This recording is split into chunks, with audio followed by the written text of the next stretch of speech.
अपने फोन की लाइट भी जलाइए, फोन की लाइट जलाइए ताकि मालूम हो सके कि हम उस वक्फ कानून की मुखालिफत करते हैं। यहां पर भी स्टेज पर सब लोग अपना फोन चालू करिए, लाइट जलाइए।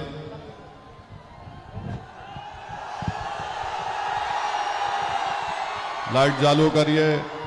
जो छत पर बैठे हैं अपना फोन खोल लाइट चालू करिए, सब चालू करिए। हम ये लाइट बताकर मोदी को बता रहे हैं कि तुम्हारी और जेडीयू की बत्ती गुल करेंगे इंशाअल्लाह ताला। लोग रात में लाइट जलाते, हम दिन के उजाले में दिया जलाकर इनको बता रहे हैं कि यहां की अमूर की आवाम अब इंशाअल्लाह ताला अज़बियत के ऊपर जेडीयू और बीजेपी का साथ नहीं देगी, ना लोग उनको वोट देंगे जो हमारे इत्तेहाद के दुश्मन है। हम उस वक्फ कानून के खिलाफ क्यों हैं? आप अपने फोन को जेब में रख सकते। आपने पैगाम दे दिया नरेंद्र मोदी को और नीतीश कुमार को कि ये वक्फ का कानून ये है। मोदी ने यह कानून और नीतीश कुमार ने यह कानून इसलिए बनाया ताकि हमारी मस्जिदों को छीना जा सके। यह कानून इसलिए बनाया गया ताकि आपकी दरगाहों को और खानखाहों को छीना जाए, खबरस्तानों को छीना जाए।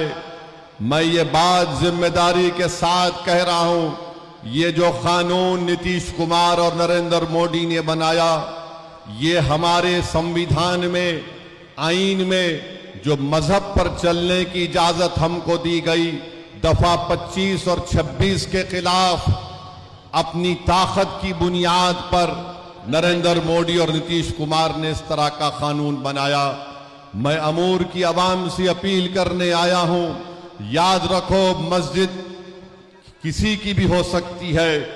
मस्जिद में नमाज सुरजापुरी भी पढ़ता है, मस्जिद में नमाज कुल्हिया भी पढ़ता है, मस्जिद में नमाज शेरशाहवादी भी पढ़ता है, मस्जिद में नमाज देवबंदी भी पढ़ता है, मस्जिद में नमाज बरेलवी भी पढ़ता है। मगर याद रखो, अगर कोई अल्लाह के घर को छीनने का कानून बनाएगा तो मैं तुमको अल्लाह और इन तमाम चीजों को इख्तिसाम में रखकर कह रहा हूं, याद रखो मस्जिद के खिलाफ अगर कोई कानून बनाता है तो आप पर अब जिम्मेदारी है कि आप अपनी तमाम असबियतों को छोड़कर अपनी मस्जिद और दरगाह और खानखा को बचाने के लिए खड़े हो जाइए।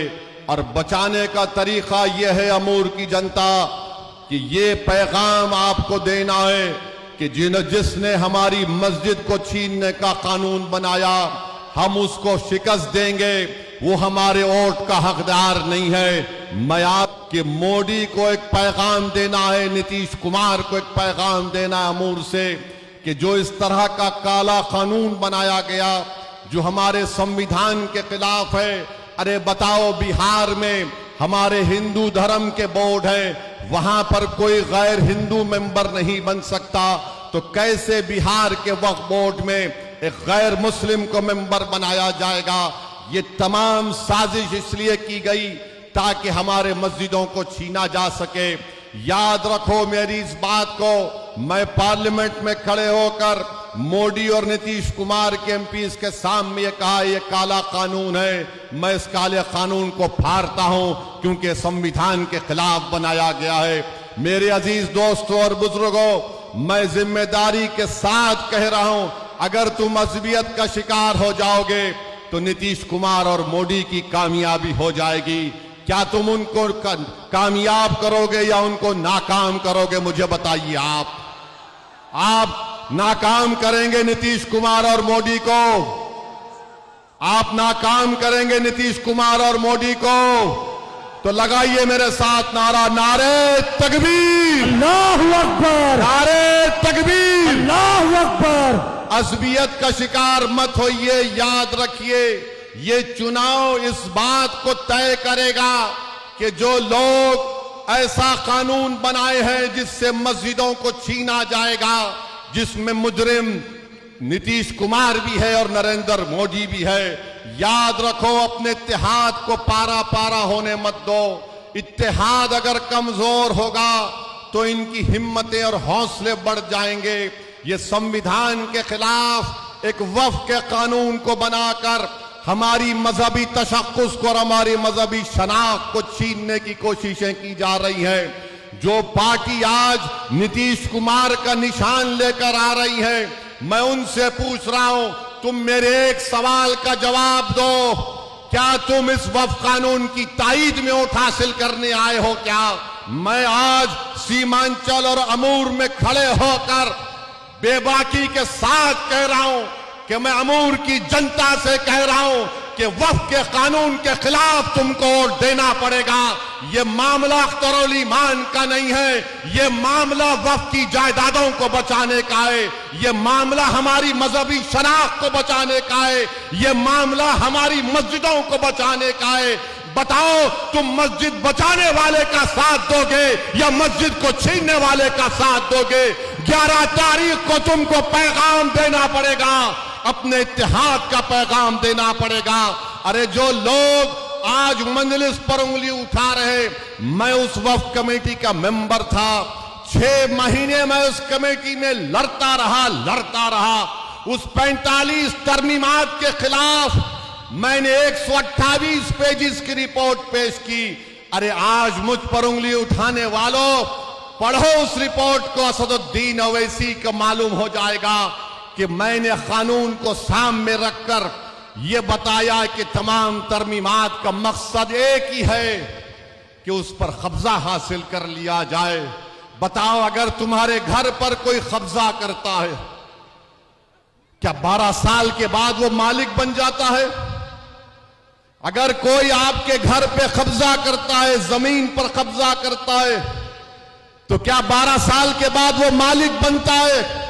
मोदी ने ये काम किया कि अगर कोई वफ़ की जायदाद पर 12 साल कब्जा करेगा तो वो मालिक बन जाएगा। बताओ अमूर की जनता, वफ़ की जायदाद का मालिक मोदी है या अल्लाह है? इसका फैसला आपको करना पड़ेगा। बताओ, वफ़ की जायदाद का मालिक कौन है? आज ये कानून बनाया गया कि जो 12 साल उस पर कब्जा काबिज रहेगा वो वफ़ का मालिक बन जाएगा। ये कानून नीतीश कुमार ने और मोदी ने बनाया। अमूर की जनता, ये इलेक्शन इस बात का सबूत तुमको पेश करना पड़ेगा कि जो हमारे खिलाफ इस तरह का आईन के खिलाफ, संविधान के खिलाफ कानून बनाएगा, हम उसको कबूल नहीं करेंगे, उसको अपने वोट के जरिए मुस्तरद करेंगे। क्या आप चाहेंगे कि आपकी दरगाहों को छीन लिया जाए? क्या आप चाहेंगे कि आपके खानकाहों को छीन लिया जाए?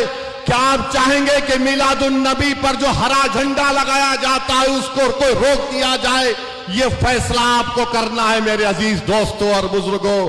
और जहां जहां बीजेपी हुकूमत में है, बीजेपी ने वहां पर यूनिफॉर्म सिविल कोड का कानून बनाया, उत्तराखंड में बनाया, और उत्तराखंड में कानून बनाकर यह कह दिया कि निकाह उस वक्त तक नहीं हो सकता जब तक कि हुकूमत परमिशन नहीं देगी। अरे बताओ, निकाह तो 2 खानदानों के दरमियान में होता है, गवाह मौजूद होते हैं। मोदी ने उत्तराखंड में इस तरह का कानून बना दिया। याद रखो, मैं तूफान आने से पहले आपको बाखबर कर रहा हूं। मेरे मुखालिफिन कहेंगे कि ओवैसी जज्बाती तकरीर करता है। अरे ओवैसी सच्चाई को भी बयान कर रहा है तुम्हारे सामने। आपको सबूत देना पड़ेगा कि हम ऐसी ताकतों को शिकस्त देंगे जो हमको बांटकर हमारे कब्रस्तानों को, मस्जिदों को, दरगाहों को, खानकाहों को वीरान करना चाहते हैं। तमूर की जनता एक शीशा पिला हुई दीवार की तरह तुमको खड़े होकर इन तमाम ताकतों का जवाब देना है जो हमारी मजहबी तशक्कुस को छीनना चाहती हैं, और एक काला कानून उन्होंने बना दिया। मेरे अजीज दोस्तों और बुजुर्गों, ये अहम वक्त है। आज अगर आप जरा सा भी कोताही खुदा ना खास्ता हो जाएगी तो फिर आने वाले वक्त में हम सिर्फ आंख में आंसू लाकर रोते रहेंगे। अगर 11 तारीख के दिन अमूर की जनता ये तय कर ले कि वक्फ के कानून के खिलाफ वोट देना है। देंगे वक्फ कानून के खिलाफ, देंगे वक्फ कानून के खिलाफ वोट। किसको देंगे वोट? कहीं नीतीश कुमार, जेडीयू और वो जो पुरानी पार्टी, उसको तो नहीं देंगे ना।